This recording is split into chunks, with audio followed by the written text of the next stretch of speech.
Hey, what is up, guys? The Strong Boys 19 here. Sorry that my hair is really messy, but I am finally back to do another album review on the next Rolling Stones album entitled Goat's Head Soup. Now, I know it has been 1 year since I have reviewed their previous album, Exile on Main Street.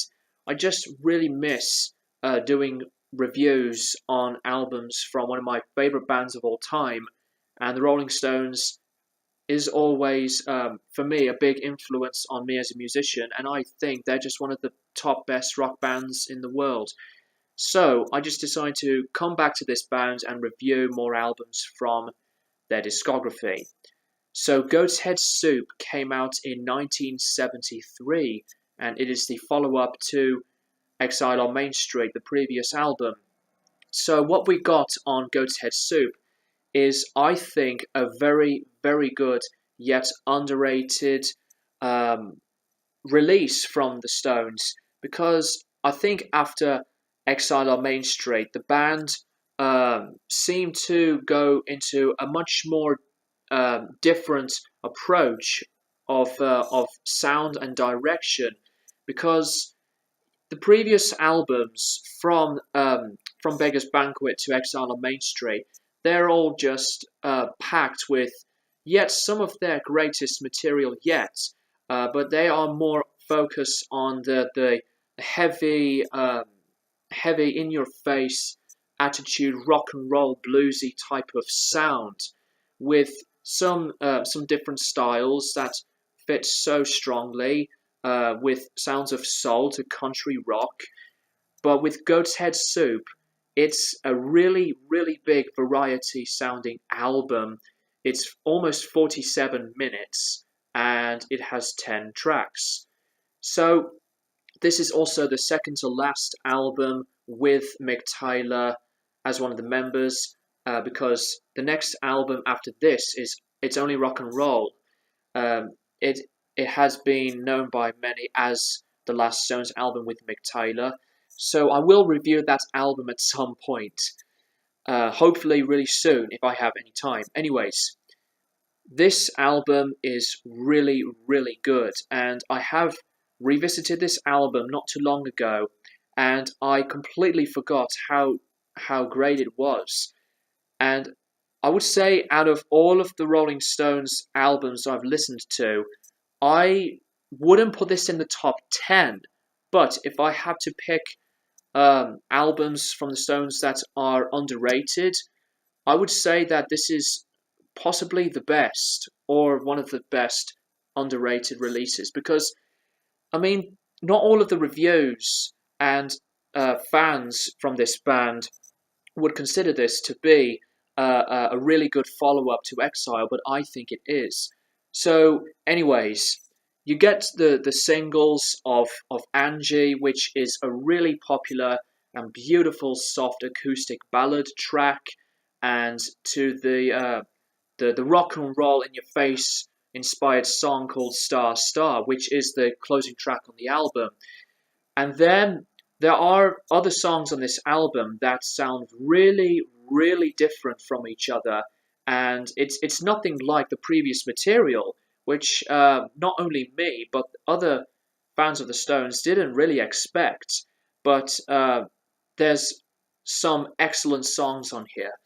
The opening track, Dancing with Mr. D, starts off on a bluesy type of guitar lick, but as it progressed, it flows to a more of a funk blues type of sound. And then we go to Coming Down Again, which is the third track on the record. I'm not going to say all of them, but I'll say some of the tracks for some thoughts and explanations why they sound different. Coming Down Again is the longest song on the entire album, and this is the really slow paced type of song, and the harmonies, the vocal harmonies from Jagger and Richards, I think are one of the best vocal harmonies I've heard from any Stones song, period. And I think one of the best things about this album is some of the musicianship, because there are tracks on here like Winter, which I think is the best track on the entire album.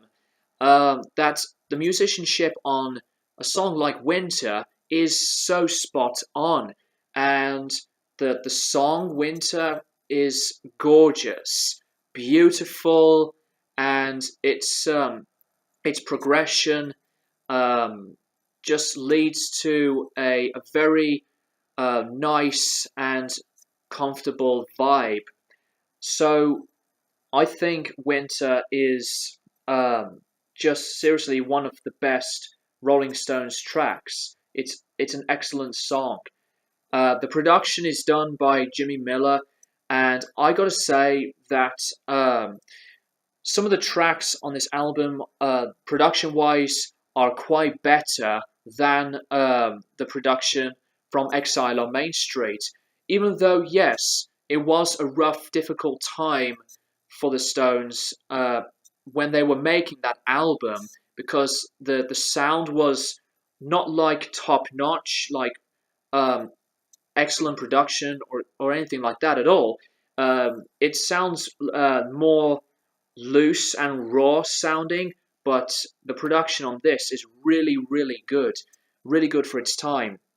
And there's another track on here called Can You Hear the Music, which I think is not really, not one of the best songs, but it's one of the most unusual sounding Stones tracks. And it doesn't even sound like a rock song or funky at all. It's like a jam type of song with it's really hard for me to explain this, but it sounds like not fusion, but it's something around that. I could be wrong, but if you have heard the song, tell me what you think of it, and I would agree with you. Mick Jagger's vocals on this album are really good, and his voice on Angie is very nice. They're not emotional sounding, but they are quite expressive more than emotional sounding. That's what I think. Because like some of his other vocal performances on tracks like Moonlight Mile to Wild Horses, those sounds to me on Jagger's voice are more emotional sounding, but Angie is, yeah, as I said, expressive.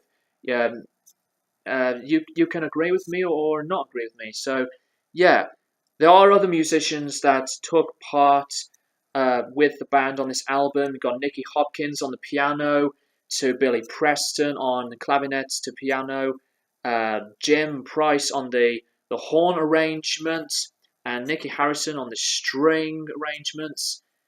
Of course, with the legendary Bobby Keys on the saxophone. His saxophone playing is great, and Mick Taylor's lead guitar work on this album is so good.